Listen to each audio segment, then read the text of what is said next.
Red One by Jack London. Completed in Waikiki, Honolulu on May 22nd, 1916. First published in Cosmopolitan, October 1918. There it was, the abrupt liberation of sound. As he timed it with his watch, Bassett likened it to the trump of an archangel. Walls of cities, he meditated, might well fall down before so vast and compelling a summons. For the 1,000th time, vainly he tried to analyze the tone quality of that enormous peal that dominated the land far into the strongholds of the surrounding tribes. The mountain gorge, which was its source, rang to the rising tide of it until it brimmed over and flooded earth and sky and air. With the wantonness of a sick man's fancy, he likened it to the mighty cry of some titan of the elder world vexed with misery or wrath. Higher and higher it arose, challenging and demanding in such profounds of volume that it seemed intended for ears beyond the narrow confines of the solar system. There was in it, too, the clamor of protest, in that there were no ears to hear and comprehend its utterance. Such the sick man's fancy. Still he strove to analyze the sound. Sonorous as thunder was it, mellow as a golden bell, thin and sweet as a thrummed taut chord of silver. No, it was none of these, nor a blend of these. There were no words nor semblances in his vocabulary and experience with which to describe the totality of that sound. Time passed. Minutes merged into quarters of hours, and quarters of hours into half hours, and still the sound persisted, ever changing from its initial vocal impulse, yet never receiving fresh impulse, fading, dimming, dying as enormously as it had sprung into being. It became a confusion of troubled mutterings and babblings and colossal whisperings. Slowly it withdrew, sob by sob, into whatever great bosom had birthed it, until it whimpered deadly whispers of wrath, and as equally seductive whispers of delight, striving still to be heard, to convey some cosmic secret, some understanding of infinite import and value. It dwindled to a ghost of sound that had lost its menace and promise, and became a thing that pulsed on in the sick man's consciousness for minutes after it had ceased. When he could hear it no longer, Bassett glanced at his watch. An hour had elapsed ere that archangel's trump had subsided into tonal nothingness. Was this, then, his dark tower? Bassett pondered, remembering his Browning and gazing at his skeleton-like and fever-wasted hands, and the fancy made him smile. Of child Roland bearing a slug-horn to his lips with an arm as feeble as his was it months or years, he asked himself, since he first heard that mysterious call on the beach at Ring Manu? To save himself, he could not tell. The long sickness had been most long. In conscious count of time, he knew of months, many of them, but he had no way of estimating the long intervals of delirium and stupor. And how fared Captain Bateman of the Black Burger Nari? He wondered, and had Captain Bateman's drunken mate died of delirium tremens yet? From which vain speculations, Bassett turned idly to review all that had occurred since that day on the beach of Ring Manu, when he first heard the sound and plunged into the jungle after it. Sagawa had protested. He could see him yet, his queer little monkeyish face eloquent with fear, his back burdened with specimen cases. In his hands, Bassett's butterfly net and naturalist's shotgun, as he quavered, in bêche de mer English, "Me fella too much fright along bush. Bad fella boy, too much stop him along bush." Bassett smiled sadly at the recollection. The little New Hanover boy had been frightened, but had proved faithful, following him without hesitancy into the bush in the quest after the source of the wonderful sound. No fire-hollowed tree trunk, that, throbbing war through the jungle depths, had been Bassett's conclusion.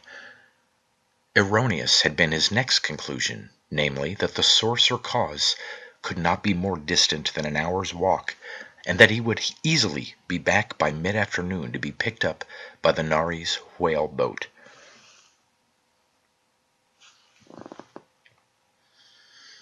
"That big fella knows no good, all the same devil," Sagawa had adjudged.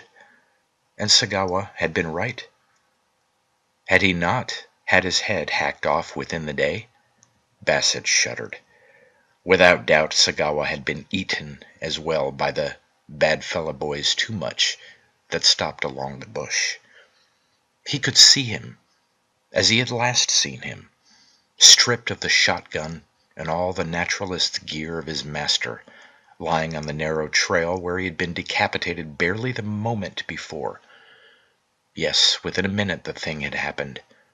Within a minute, looking back, Bassett had seen him trudging patiently along under his burdens. Then Bassett's own trouble had come upon him.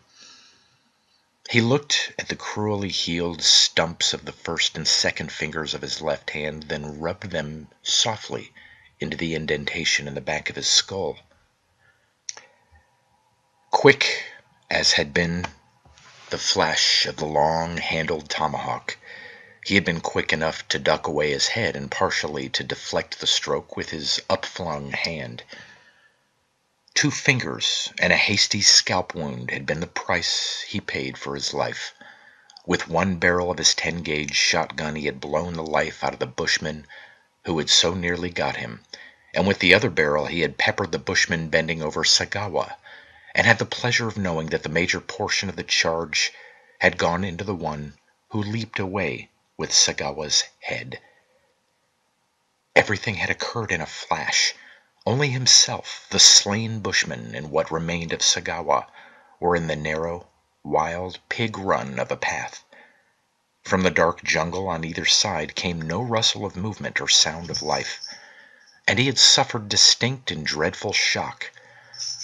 For the first time in his life he had killed a human being, and he knew nausea as he contemplated the mess of his handiwork.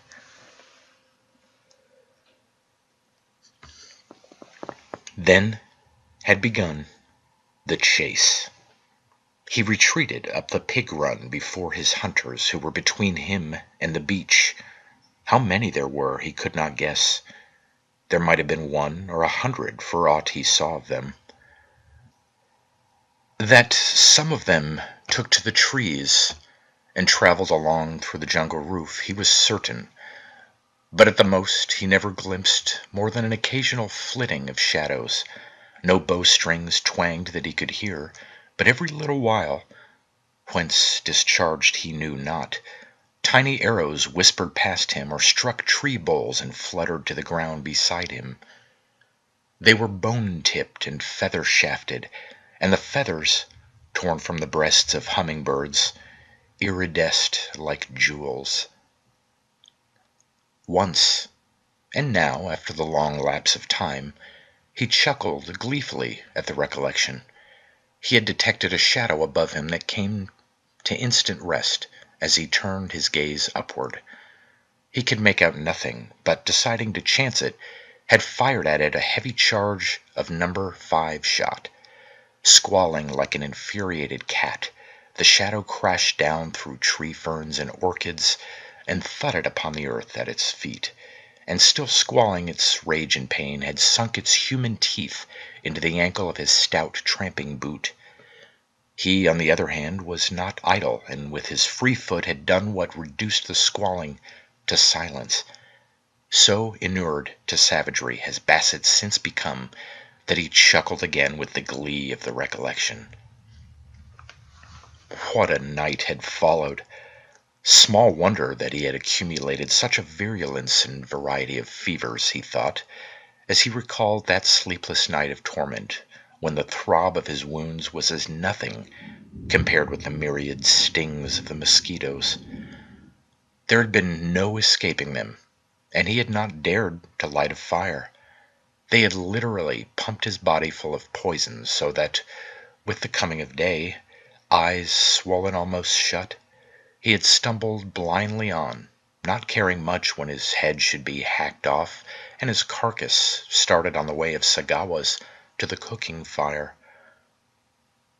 24 hours had made a wreck of him, of mind as well as body. He had scarcely retained his wits at all, so maddened was he by the tremendous inoculation of poison he had received. Several times he fired his shotgun with effect into the shadows that dogged him. Stinging day insects and gnats added to his torment, while his bloody wounds attracted hosts of loathsome flies that clung sluggishly to his flesh and had to be brushed off and crushed off. Once in that day he heard again the wonderful sound, seemingly more distant, but rising imperiously above the nearer war drums in the bush. Right there was where he had made his mistake, thinking that he had passed beyond it, and that, therefore, it was between him and the beach of Ring Manu. He had worked back toward it, when in reality he was penetrating deeper and deeper into the mysterious heart of the unexplored island. That night, crawling in among the twisted roots of a banyan tree, he had slept from exhaustion while the mosquitoes had had their will of him.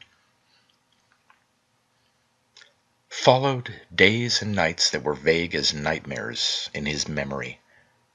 One clear vision he remembered was of suddenly finding himself in the midst of a bush village and watching the old men and children fleeing into the jungle.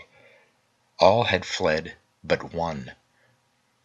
From close at hand and above him, a whimpering, as of some animal in pain and terror, had startled him, and looking up, he had seen her. A girl, or young woman rather, suspended by one arm in the cooking sun. Perhaps for days she had so hung. Her swollen, protruding tongue spoke as much. Still alive, she gazed at him with eyes of terror. Past help, he decided, as he noted the swellings of her legs which advertised that the joints had been crushed and the great bones broken. He resolved to shoot her, and there the vision terminated. He could not remember whether he had or not, any more than he could remember how he had chanced to be in that village, or how he succeeded in getting away from it.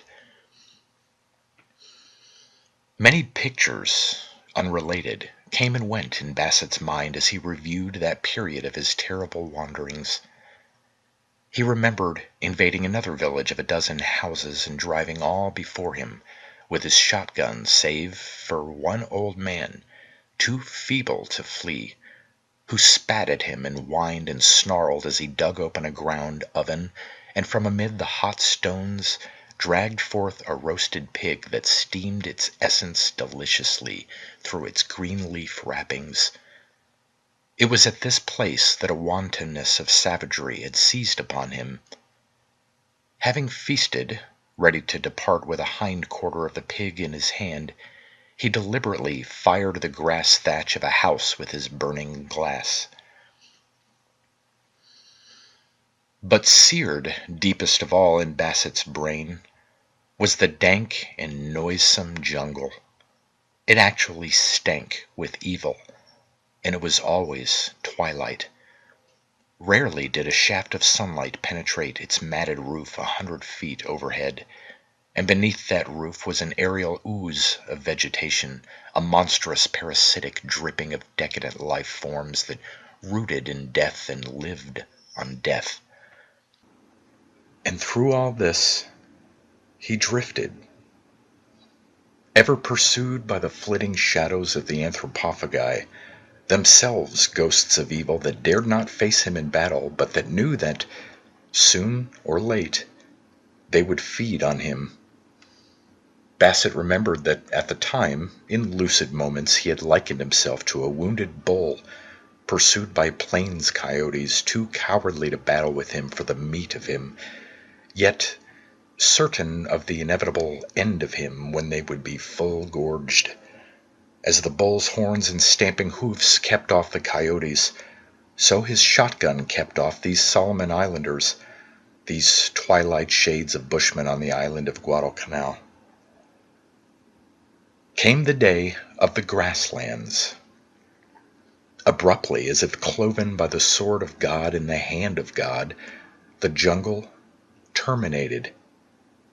The edge of it, perpendicular and as black as the infamy of it, was 100 feet up and down, and beginning at the edge of it grew the grass, sweet, soft, tender pasture grass that would have delighted the eyes and beasts of any husbandman, and that extended on and on for leagues and leagues of velvet verdure to the backbone of the great island, the towering mountain range flung up by some ancient earth cataclysm, serrated and gullied but not yet erased by the erosive tropic rains. But the grass! He had crawled into it a dozen yards, buried his face in it, smelled it, and broken down in a fit of involuntary weeping. And while he wept, the wonderful sound had pealed forth.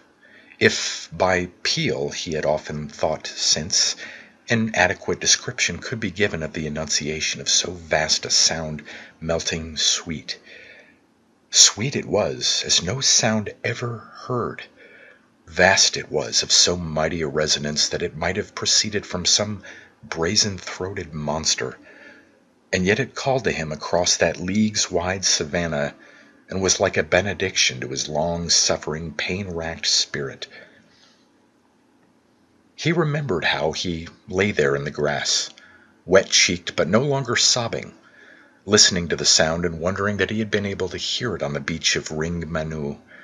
Some freak of air pressures and air currents, he reflected, had made it possible for the sound to carry so far. Such conditions might not happen again in 1,000 days or 10,000 days, but the one day it had happened had been the day he landed from the Nari for several hours collecting.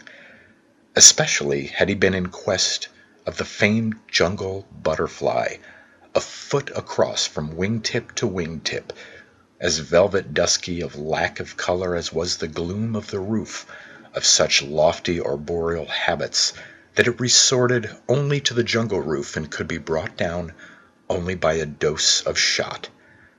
It was for this purpose that Sagawa had carried the 10-gauge shotgun. 2 days and nights he had spent crawling across that belt of grassland. He had suffered much, but pursuit had ceased at the jungle edge, and he would have died of thirst had not a heavy thunderstorm revived him on the second day. And then had come Balata. In the first shade, where the savannah yielded to the dense mountain jungle, he had collapsed to die. At first she had squealed with delight at sight of his helplessness, and was for beating his brain out with a stout forest branch. Perhaps it was his very utter helplessness that had appealed to her, and perhaps it was her human curiosity that made her refrain. At any rate, she had refrained, for he opened his eyes again under the impending blow and saw her studying him intently. What especially struck her about him were his blue eyes and white skin. Coolly, she had squatted on her hams, spat on his arm, and with her fingertips scrubbed away the dirt of days and nights of muck and jungle that sullied the pristine whiteness of his skin. And everything about her had struck him especially, although there was nothing conventional about her at all. He laughed weakly at the recollection, for she had been as innocent of garb as Eve before the fig leaf adventure. Squat and lean at the same time, asymmetrically limbed, strong-muscled as if with lengths of cordage, dirt-caked from infancy save for casual showers, she was as unbeautiful a prototype of woman as he, with a scientist's eye, had ever gazed upon. Her breasts advertised at the one time her maturity and youth, and, if by nothing else, her sex was advertised by the one article of finery with which she was adorned, namely, a pig's tail, thrust through a hole in her left earlobe. So lately had the tail been severed that its raw end still oozed blood that dried upon her shoulder like so much candle droppings. And her face! A twisted and wizened complex of apish features, perforated by upturned, sky-open Mongolian nostrils, by a mouth that sagged from a huge upper lip and faded precipitately into a retreating chin, by peering querulous eyes that blinked as blink the eyes of denizens of monkey cages. Not even the water she brought him in a forest leaf, and the ancient and half-putrid chunk of roast pig could redeem in the slightest the grotesque hideousness of her. When he had eaten weakly for a space, he closed his eyes in order not to see her, although again and again she poked them open to peer at the blue of them. Then had come the sound. Nearer, much nearer, he knew it to be, and he knew equally well, despite the weary way he had come, that it was still many hours distant. The effect of it on her had been startling. She cringed under it with averted face, moaning and chattering with fear. But after it had lived its full life of an hour, he closed his eyes and fell asleep with Balatta brushing the flies from him. When he awoke, it was night, and she was gone. But he was aware of renewed strength, and by then too thoroughly inoculated by the mosquito poison to suffer further inflammation. He closed his eyes and slept an unbroken stretch till sunup. A little later Balatta had returned, bringing with her a half-dozen women who, unbeautiful as they were patently not so unbeautiful as she. She evidenced by her conduct that she considered him her find, her property, and the pride she took in showing him off would have been ludicrous had his situation not been so desperate. Later, after what had been to him a terrible journey of miles, when he collapsed in front of the Devil house in the shadow of the breadfruit tree, she had shown very lively ideas on the matter of retaining possession of him. Nugurn, whom Basset was to know afterward as the Devil doctor, priest, or medicine man of the village, had wanted his head. Others of the grinning and chattering monkey men, all as stark of clothes and bestial of appearance as Balatta, had wanted his body for the roasting oven. At that time he had not understood their language, if by language might be dignified the uncouth sounds they made to represent ideas. But Basset had thoroughly understood the matter of debate, especially when the men pressed and prodded and felt of the flesh of him, as if he were so much commodity in a butcher's stall. Balatta had been losing the debate rapidly when the accident happened. One of the men, curiously examining Basset's shotgun, managed to cock and pull a trigger. The recoil of the butt into the pit of the man's stomach had not been the most sanguinary result, for the charge of shot at a distance of a yard had blown the head of one of the debaters into nothingness. Even Balatta joined the others in flight, and ere they returned, his senses already reeling from the oncoming fever attack, Basset had regained possession of the gun. Whereupon, although his teeth chattered with the ague and his swimming eyes could scarcely see, he held on to his fading consciousness until he could intimidate the bushman with the simple magics of compass, watch, burning glass, and matches. At the last, with due emphasis of solemnity and awfulness, he had killed a young pig with his shotgun and promptly fainted. Bassett flexed his arm muscles in quest of what possible strength might reside in such weakness, and dragged himself slowly and totteringly to his feet. He was shockingly emaciated, yet during the various convalescences of the many months of his long sickness, he had never regained quite the same degree of strength as this time. What he feared was another relapse such as he had already frequently experienced. Without drugs, without even quinine, he had managed so far to live through a combination of the most pernicious and most malignant of malarial and blackwater fevers. But could he continue to endure? Such was his everlasting query. For, like the genuine scientist he was, he would not be content to die until he had solved the secret of the sound. Supported by a staff, he staggered the few steps to the devil house where death and Nagurn reigned in gloom, almost as infamously dark and evil-stinking as the jungle was the devil house, in Bassett's opinion. Yet therein was usually to be found his favorite crony and gossip, Nagurn, always willing for a yarn or a discussion, the while he sat in the ashes of death and in a slow smoke shrewdly revolved, curing human heads suspended from the rafters. For, through the month's interval of consciousness of his long sickness, Bassett had mastered the psychological simplicities and lingual difficulties of the language of the tribe of Nagurn and Balata and Vungen. The latter, the addle-headed young chief who was ruled by Nagurn, and who, whispered intrigue had it, was the son of Nagurn.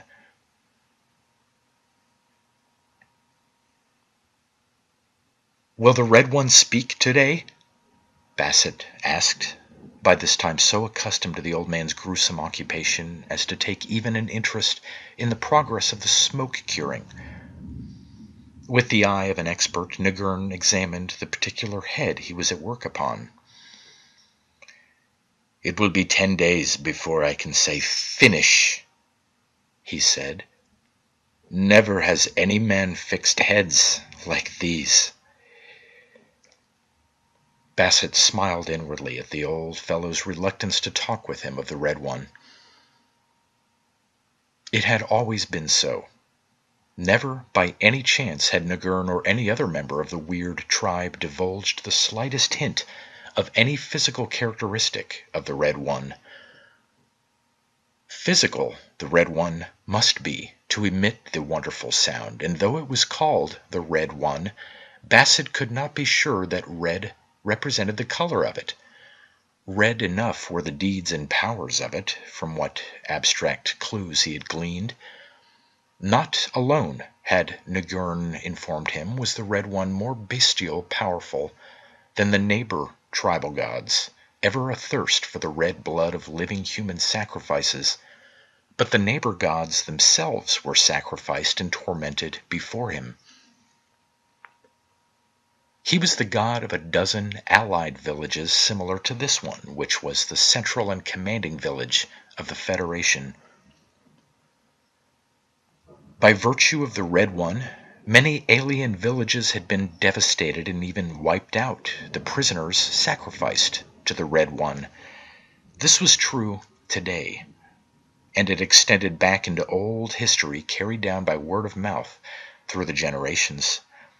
When he, Nagurn, had been a young man, the tribes beyond the grasslands had made a war raid. In the counter-raid, Nagurn and his fighting folk had made many prisoners. Of children alone, over 50 living had been bled white before the Red One, and many, many more men and women. The Thunderer was another of Nagurn's names for the mysterious deity. Also at times was he called the Loud Shouter, the God-voiced, the Bird-throated, the one with the throat sweet as the throat of the honey-bird, the Sun-singer, and the Star-born. Why the Star-born? In vain Basset interrogated Nagurn. According to that old devil doctor, the Red One had always been just where he was at present, forever singing and thundering his will over men. But Nagurn's father, wrapped in decaying grass matting and hanging even then over their heads among the smoky rafters of the devil house, had held otherwise. That departed wise one had believed that the Red One came from out of the starry night, else why, so his argument had run, had the old and forgotten ones passed his name down as the Star-born? Basset could not but recognize something cogent in such argument, but Nagurn affirmed the long years of his long life, wherein he had gazed upon many starry nights, yet never had he found a star on grassland or in jungle depth, and he had looked for them. True, he had beheld shooting stars, this in reply to Basset's contention, but likewise had he beheld the phosphorescence of fungoid growths and rotten meat and fireflies on dark nights, and the flames of wood fires and of blazing candle nuts.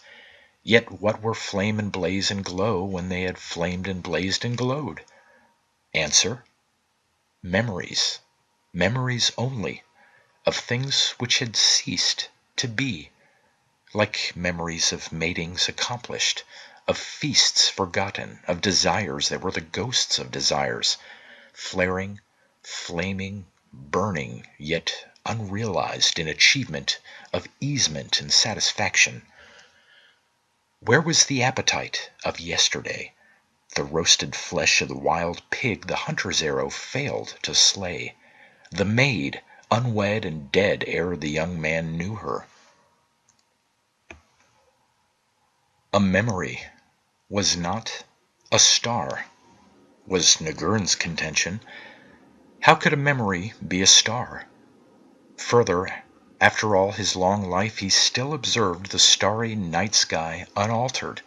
Never had he noted the absence of a single star from its accustomed place.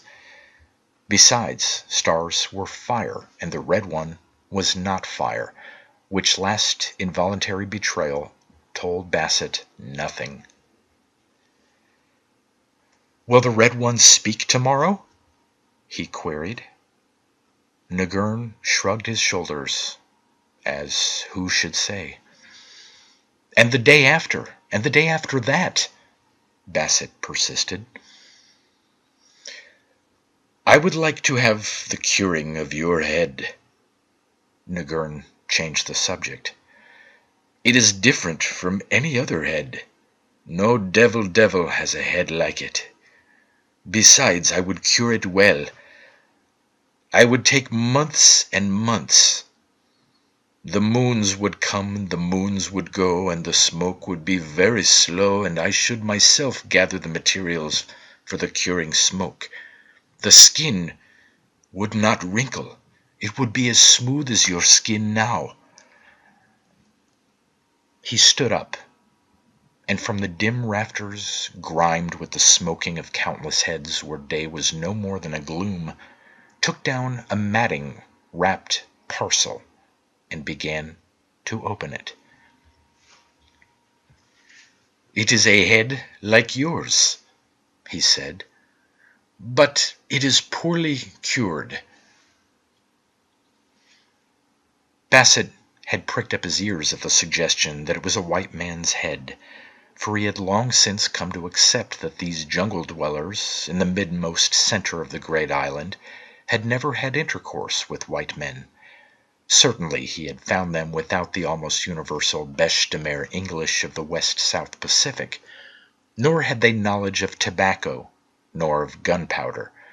their few precious knives made from lengths of hoop iron, and their few and more precious tomahawks from cheap trade hatchets.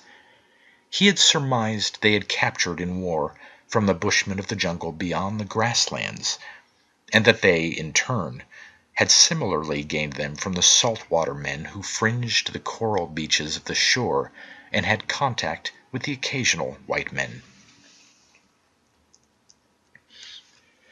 "The folk in the out beyond do not know how to cure heads," old Nagurn explained as he drew forth from the filthy matting and placed in Bassett's hands an indubitable white man's head.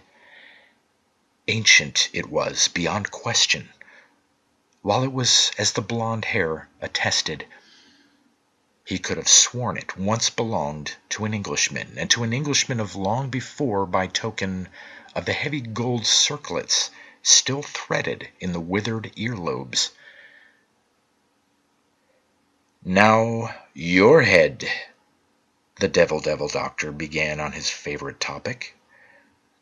"I'll tell you what," Bassett interrupted, struck by a new idea. "When I die, I'll let you have my head to cure, if first you take me to look upon the Red One." "I will have your head anyway when you are dead." Nagurn rejected the proposition. He added with the brutal frankness of the savage, "Besides, you have not long to live. You are almost a dead man now. You will grow less strong. In not many months I shall have you here turning and turning in the smoke. It is pleasant, through the long afternoons, to turn the head of one you have known as well as I know you, and I shall talk to you and tell you the many secrets you want to know, which will not matter, for you will be dead." "Nagurn," Bassett threatened in sudden anger, "you know the baby thunder in the iron, that is mine." This was in reference to his all-potent and all-awful shotgun. "I can kill you any time, and then you will not get my head." "Just the same, will Vungungun or someone else of my folk get it," Nagurn complacently assured him. "And just the same will it turn here in the... and turn Devil House in the smoke. The quicker you slay me with your baby thunder, the quicker will your head turn in the smoke." And Bassett knew he was beaten in the discussion. What was the Red One? Bassett asked himself 1,000 times in the succeeding week while he seemed to grow stronger. What was the source of the wonderful sound? What was this sun singer, this star-born one, this mysterious deity, as bestial conducted as the black and kinky-headed and monkey-like human beasts who worshipped it, and whose silver-sweet, bull-mouthed singing and commanding he had heard at the taboo distance for so long?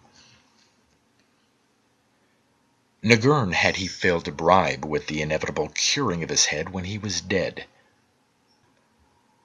Vungungun, imbecile in chief that he was too imbecilic, too much under the sway of Nagurn to be considered.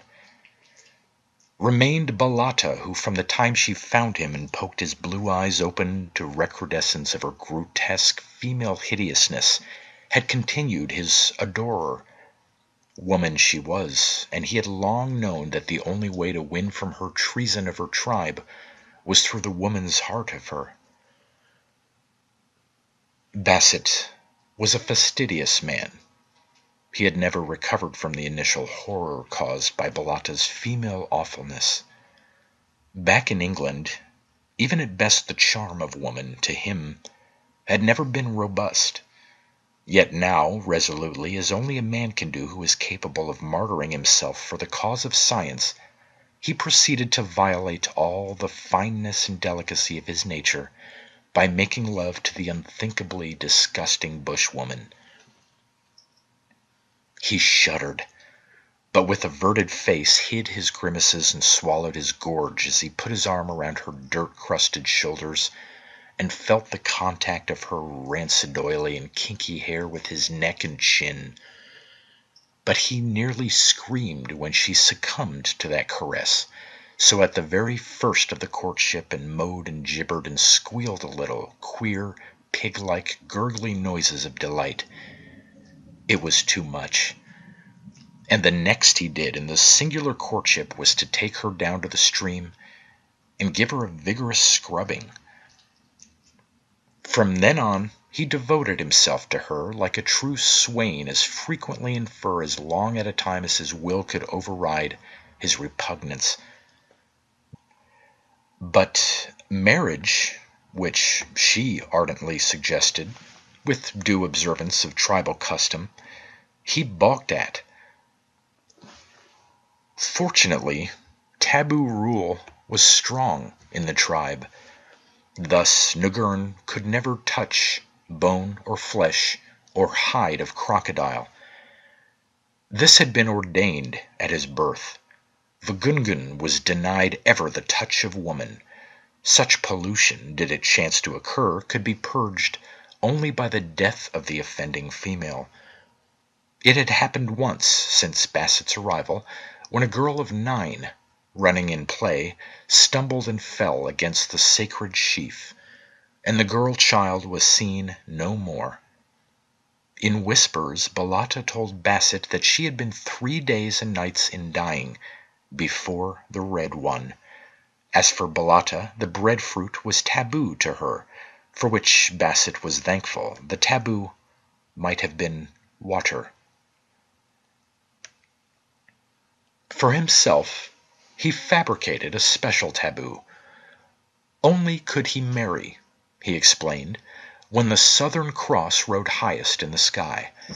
Knowing his astronomy, he thus gained a reprieve of nearly 9 months, and he was confident that within this time he would either be dead or escaped to the coast with full knowledge of the Red One and of the source of the Red One's wonderful voice.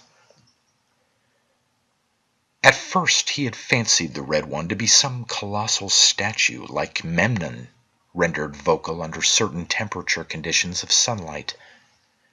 But when, after a war raid, a batch of prisoners was brought in and the sacrifice made at night, in the midst of rain, when the sun could play no part, the Red One had been more vocal than usual. Bassett discarded that hypothesis.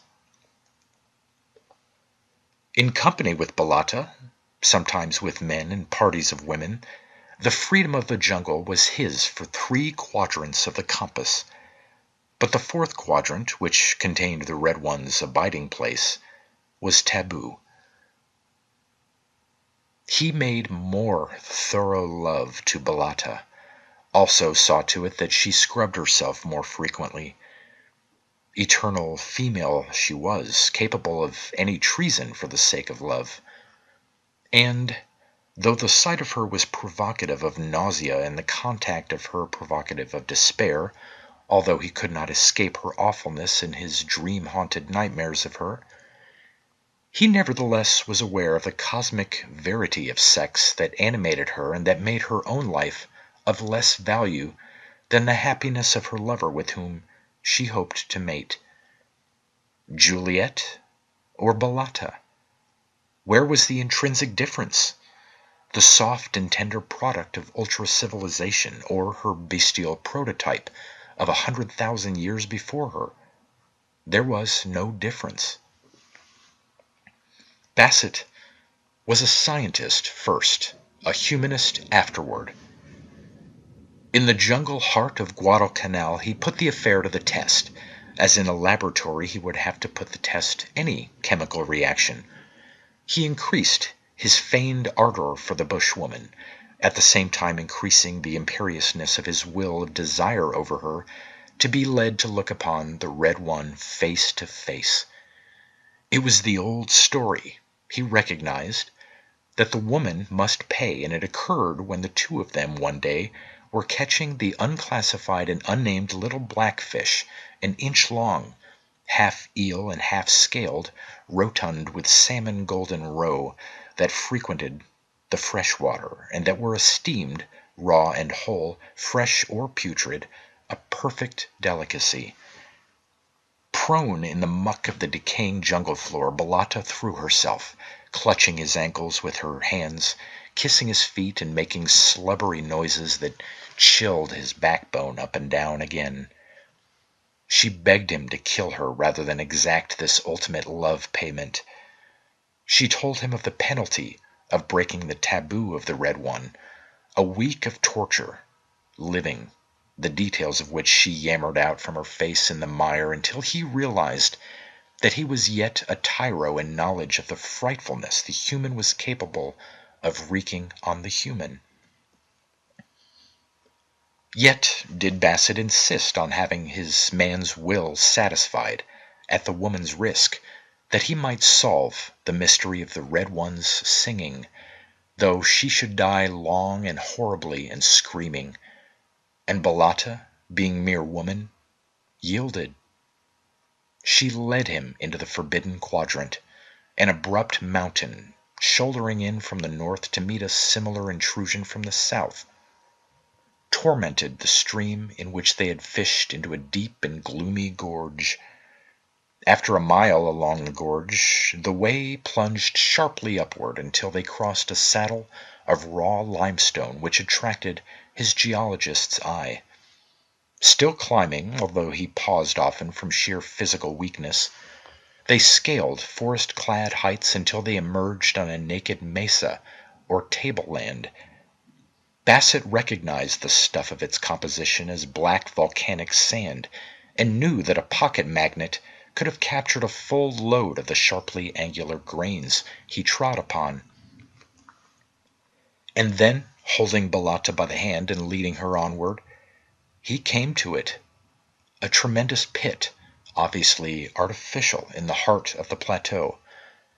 Old history, the South Sea's sailing directions, scores of remembered data and connotations, swift and furious, surged through his brain. It was Mendana who had discovered the islands and named them Solomons, believing that he had found that monarch's fabled mines. They had laughed at the old navigator's childlike credulity, and yet here stood himself, Bassett, on the rim of an excavation for all the world like the diamond pits of South Africa. But no diamond this that he gazed down upon. Rather was it a pearl with the depth of iridescence of a pearl, but of a size all pearls of earth and time welded into one could not have totaled, and of a color undreamed of in any pearl, or of anything else for that matter, for it was the color of the Red One. And the Red One himself Bassett knew it to be on the instant, a perfect sphere, full 200 feet in diameter. The top of it was 100 feet below the level of the rim. He likened the color quality of it to lacquer. Indeed, he took it to be some sort of lacquer applied by man, but a lacquer too marvelously clever to have been manufactured by the bushfolk. Brighter than bright cherry red, its richness of color was as if it were red builded upon red. It glowed and iridesced in the sunlight as if gleaming up from underlay of red. In vain, Balata strove to dissuade him from descending. She threw herself in the dirt, but when he continued down the trail that spiraled to the pit wall, she followed, cringing and whimpering her terror. That the red sphere had been dug out as a precious thing was patent. Considering the paucity of members of the federated 12 villages and their primitive tools and methods, Bassett knew that the toil of a myriad generations could scarcely have made that enormous excavation. He found the pit bottom carpeted with human bones, among which, battered and defaced, lay village gods of wood and stone. Some, covered with obscene totemic figures and designs, were carved from solid tree trunks 40 or 50 feet in length. He noted the absence of the shark and turtle gods so common among the shore villages, and was amazed at the constant recurrence of the helmet motive. What did these jungle savages of the dark heart of Guadalcanal know of helmets? Had Mendana's men-at-arms worn helmets and penetrated here centuries before? And if not, then whence had the bushfolk caught the motive? Advancing over the litter of gods and bones, Balata whimpering at his heels, Basset entered the shadow of the Red One and passed on under its gigantic overhang until he touched it with his fingertips. No lacquer, that. Nor was the surface smooth as it should have been in the case of lacquer. On the contrary, it was corrugated and pitted, with here and there patches that showed signs of heat and fusing. Also, the substance of it was metal, though unlike any metal or combination of metals he had ever known. As for the color itself, he decided it to be no application. It was the intrinsic color of the metal itself.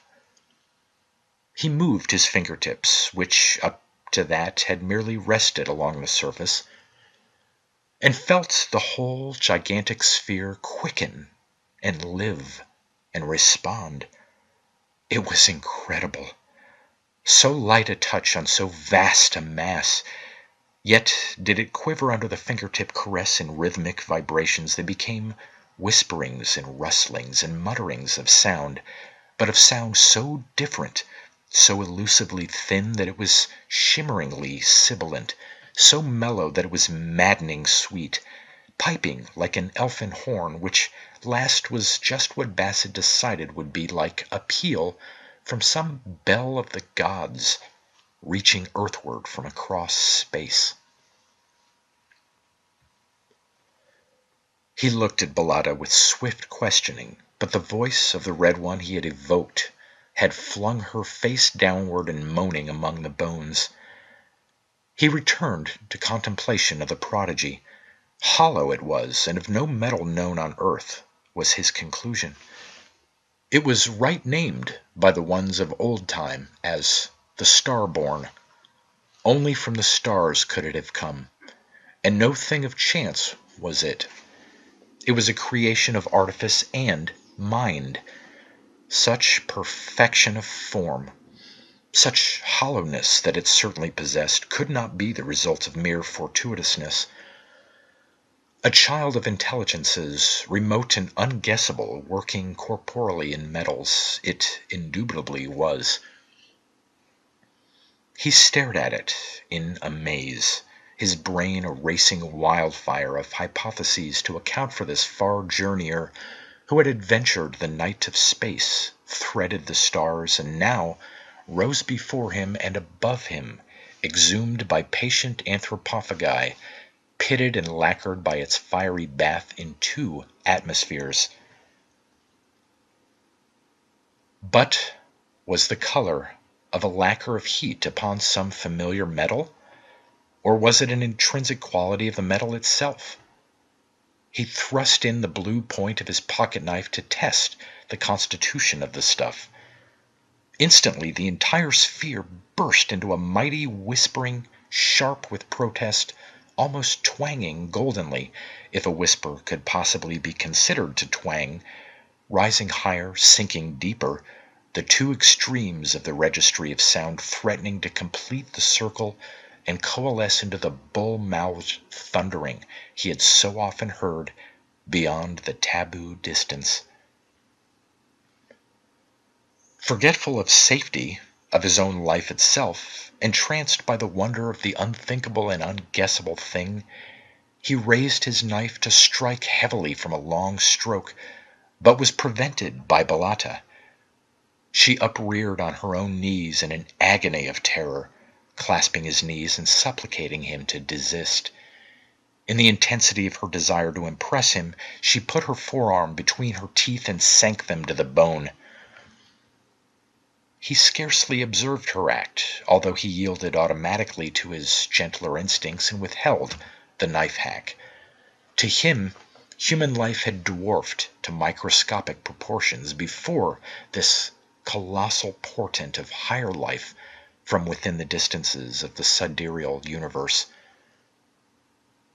As had she been a dog, he kicked the ugly little bushwoman to her feet and compelled her to start with him on an encirclement of the base.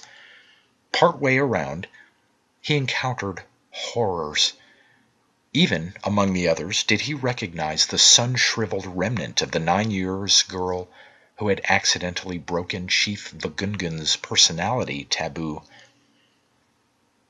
And among what was left of these that had passed, he encountered what was left of one who had not yet passed. Truly had the bushfolk named themselves into the name of the Red One, seeing in him their own image which they strove to placate and please with such red offerings. Farther around, always treading the bones and images of humans and gods that constituted the floor of this ancient charnel house of sacrifice, he came upon the device by which the Red One was made to send his call singing thunderingly across the jungle belts and grasslands to the far beach of Ring Manu. Simple and primitive was it as was the Red One's consummate artifice. A great king post, 100 feet in length, seasoned by centuries of superstitious care, carven into dynasties of gods, each superimposed, each helmeted, each seated in the open mouth of a crocodile, was slung by ropes twisted of climbing vegetable parasites from the apex of a tripod of 3 great forest trunks, themselves carved into grinning and grotesque adumbrations of man's modern concepts of art and God. From the striker king post were suspended ropes of climbers to which men could apply their strength and direction. Like a battering ram, this king post could be driven end onward against the mighty red iridescent sphere. Here was where Nugurn officiated and functioned religiously for himself and the 12 tribes under him. Basset laughed aloud, almost with madness, at the thought of this wonderful messenger winged with intelligence across space to fall into a bushman's stronghold and be worshipped by ape-like man-eating and head-hunting savages. It was as if God's world had fallen into the muckmire of the abyss underlying the bottom of hell, as if Jehovah's commandments had been presented on carved stone to the monkeys of the monkey cage at the zoo, as if the Sermon on the Mount had been preached in a roaring bedlam of lunatics. The slow weeks passed. The nights, by election, Basset spent on the ashen floor of the Devil House, beneath the ever-swinging, slow-curing heads. His reason for this was that it was taboo to the lesser sex of woman, and therefore a refuge for him from Balata, who grew more persecutingly and perilously loverly as the Southern Cross rode higher in the sky and marked the imminence of his nuptials. His days Basset spent in a hammock swung under the shade of the great breadfruit tree before the Devil House. There were breaks in this program when, in the comas of his devastating fever attacks, he lay for days and nights in the House of Heads. Ever he struggled to combat the fever, to live, to continue to live, to grow strong and stronger against the day when he would be strong enough to dare the grasslands and the belted jungle beyond, and win to the beach and to some labor-recruiting, blackbirding ketch or schooner, and on to civilization and the men of civilization, to whom he could give news of the message from other worlds that lay, darkly worshipped by beastmen, in the black heart of Guadalcanal's midmost center.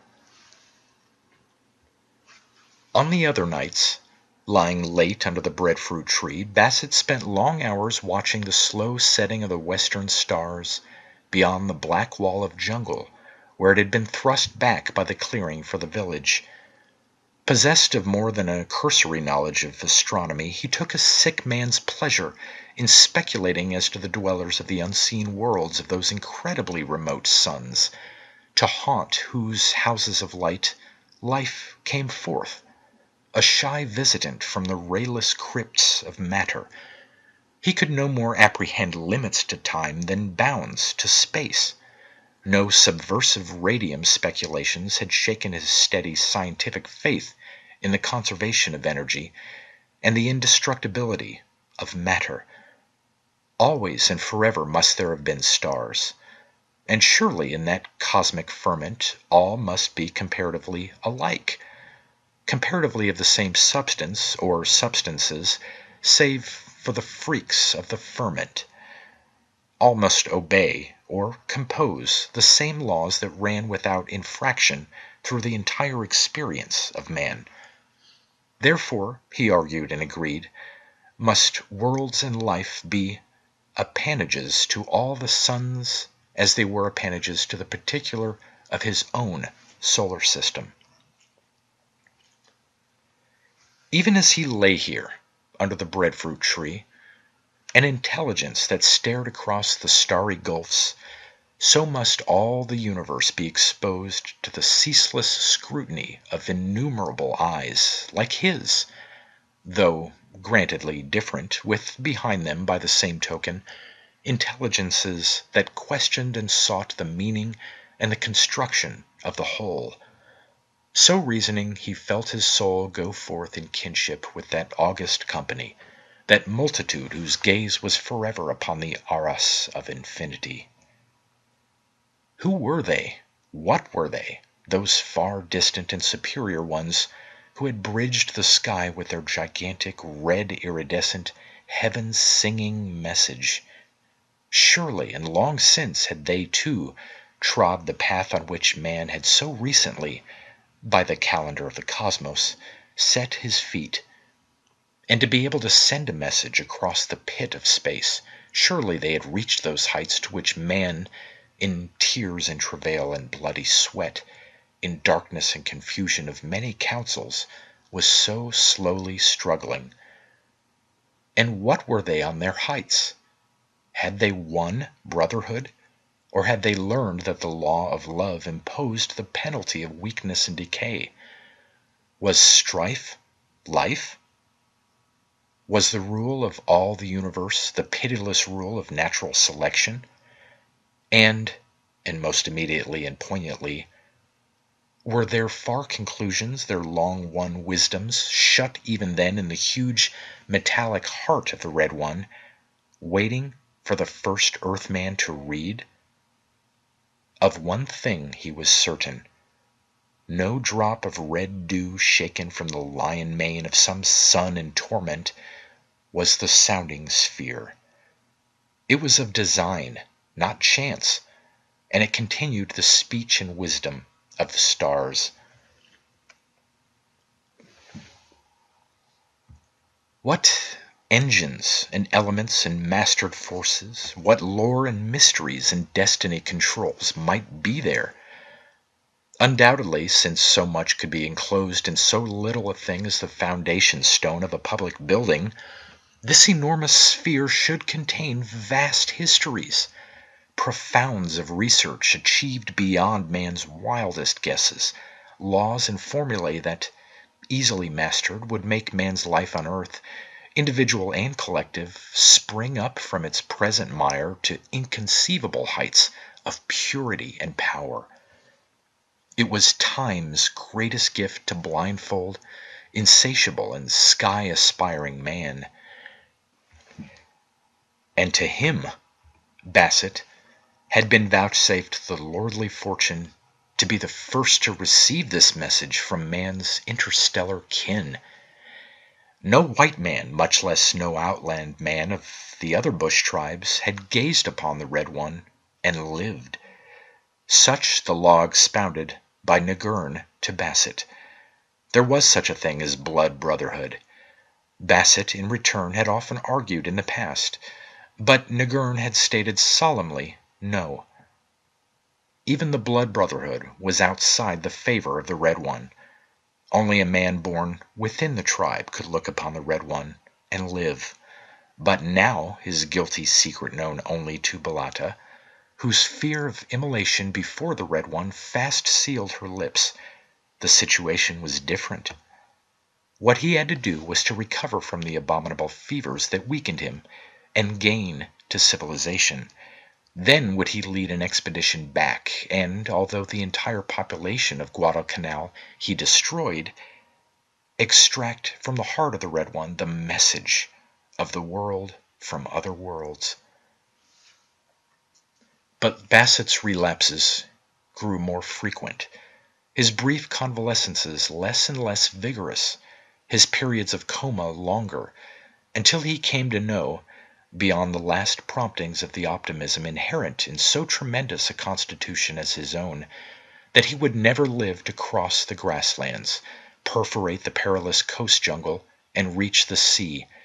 He faded as the Southern Cross rose higher in the sky, till even Balata knew that he would be dead ere the nuptial date determined by his taboo. Nagurn made pilgrimage personally and gathered the smoke materials for the curing of Bassett's head, and to him made proud announcement and exhibition of the artistic perfectness of his intention when Bassett should be dead. As for himself, Bassett was not shocked. Too long and too deeply had life ebbed down in him to bite him with fear of its impending extinction. He continued to persist, alternating periods of unconsciousness with periods of semi-consciousness, dreamy and unreal, in which he idly wondered whether he had ever truly beheld the Red One, or whether it was a nightmare fancy of delirium. Came the day when all mists and cobwebs dissolved, when he found his brain clear as a bell and took just appraisement of his body's weakness. Neither hand nor foot could he lift. So little control of his body did he have that he was scarcely aware of possessing one. Lightly indeed his flesh sat upon his soul, and his soul, in its briefness of clarity, knew by its very clarity that the black of cessation was near. He knew the end was close, knew that in all truth he had with his eyes beheld the Red One, the messenger between the worlds, knew that he would never live to carry that message to the world, that message, for aught to the contrary, which might already have waited man's hearing in the heart of Guadalcanal for 10,000 years. And Bassett stirred with resolve, calling Nagurn to him, out under the shade of the breadfruit tree, and with the old devil doctor discussing the terms and arrangements of his last life effort, his final adventure in the quick of the flesh. "I know the law, O Nagurn," he concluded the matter. "Whoso is not of the folk may not look upon the Red One and live. I shall not live, anyway. Your young men shall carry me before the face of the Red One, and I shall look upon him and hear his voice, and thereupon die, under your hand, O Nagurn. Thus will the three things be satisfied, the law, my desire, and your quicker possession, of which my head, for which all your preparations wait." To which Nagurn consented, adding, "It is better so. A sick man who cannot get well is foolish to live on for so little a while. Also, is it better for the living that he should go? You have been much in the way of late. Not but what it was good for me to talk to such a wise one. But for moons of days we have held little talk. Instead, you have taken up room in the house of heads, making noises like a dying pig, or talking much and loudly in your own language, which I do not understand.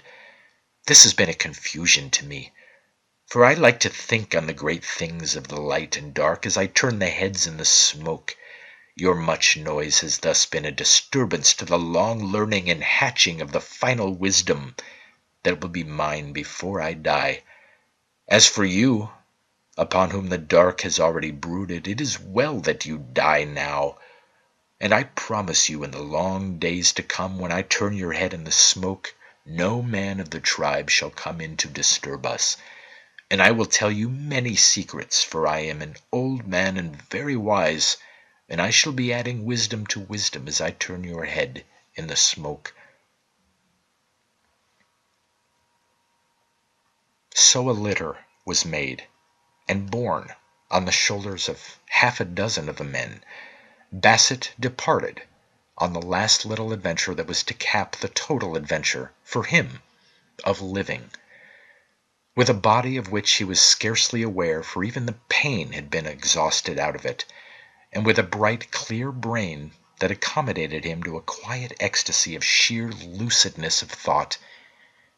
He lay back on the lurching litter and watched the fading of the passing world, beholding for the last time the breadfruit tree before the devil house, the dim day beneath the matted jungle roof, the gloomy gorge between the shouldering mountains, the saddle of raw limestone, and the mesa of black volcanic sand. Down the spiral path of the pit they bore him, encircling the sheening, glowing red one that seemed ever imminent to iridesce from color and light into sweet singing and thunder, and over bones and logs of immolated men and gods they bore him, past the horrors of other immolated ones that yet lived, to the 3 king post tripod and the huge king post striker. Here Basset, helped by Nagurn and Balatta, weakly sat up, swaying weakly from the hips, and with clear, unfaltering, all-seeing eyes gazed upon the red one. "Once, O Nagurn," he said, not taking his eyes from the sheening, vibrating surface whereon and wherein all the shades of cherry red played unceasingly, ever a quiver to change into sound, to become silken rustlings, silvery whisperings, golden thrummings of chords, velvet pipings of elfland, mellow distances of thunderings. "I wait," Nagurn prompted after a long pause, the long-handled tomahawk unassumingly ready in his hand. "Once, O Nagurn," Basset repeated. "Let the red one speak so that I may see it speak as well as hear it. Then strike, thus, when I raise my hand. For when I raise my hand I shall drop my head forward and make place for the stroke at the base of my neck. But, O Nagurn, I, who am about to pass out of the light of day forever, would like to pass with the wonder voice of the red one singing greatly in my ears. And I promise you that never will a head be so well cured as yours," Nagurn assured him, at the same time signaling the tribesmen to man the propelling ropes suspended from the king post striker. "Your head shall be my greatest piece of work in the curing of heads." Basset smiled quietly to the old one's conceit as the great carved log, drawn back through 20 feet of space, was released. The next moment he was lost in ecstasy at the abrupt and thunderous liberation of sound. But such thunder! Mellow it was with preciousness of all sounding metals. Archangels spoke in it. It was magnificently beautiful before all other sounds. It was invested with the intelligence of supermen of planets of other suns. It was the voice of God, seducing and commanding to be heard. And the everlasting miracle of that interstellar metal. Basset, with his own eyes, saw color and colors transform into sound till the whole visible surface of the vast sphere was acrawl and titilant and vaporous with what he could not tell was color or was sound. In that moment the interstices of matter were his, and the interfusings and intermating transfusings of matter and force. Time passed. At the last Basset was brought back from his ecstasy by an impatient movement of Nagurn. He had quite forgotten the old devil one. A quick flash of fancy brought a husky chuckle into Bassett's throat. His shotgun lay beside him in the litter. All he had to do, muzzle to head, was to press the trigger and blow his head into nothingness. But why cheat him? Was Bassett's next thought. Head hunting. Cannibal beast of a human that was as much ape as human, nevertheless old Nagurn had, according to his lights, played squarer than square. Nagurn was in himself a forerunner of ethics and contract, of consideration and gentleness in man. No, Bassett decided. It would be a ghastly pity and an act of dishonor to cheat the old fellow at the last. His head was Nagurn's, and Nagurn's head to cure it would be. And Bassett, raising his hand in signal, bending forward his head as agreed so as to expose cleanly the articulation to his taut spinal cord, forgot Balata, who was merely a woman merely and only and undesired. He knew, without seeing, when the razor-edged hatchet rose in the air behind him, and for that instant, ere the end, there fell upon Bassett the shadows of the unknown, a sense of impending marvel of the rending of walls before the imaginable. Almost, when he knew the blow had started and just ere the edge of steel bit the flesh and nerves, it seemed that he gazed upon the serene face of the Medusa, truth, and simultaneous with the bite of the steel on the onrush of the dark, in a flashing instant of fancy, he saw the vision of his head turning slowly, always turning, in the devil house beside the breadfruit tree.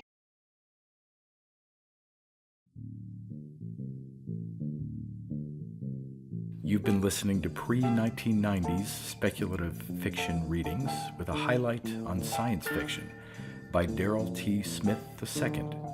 Please consider clicking the donation link in the description box. Thank you so much for your time and your imagination.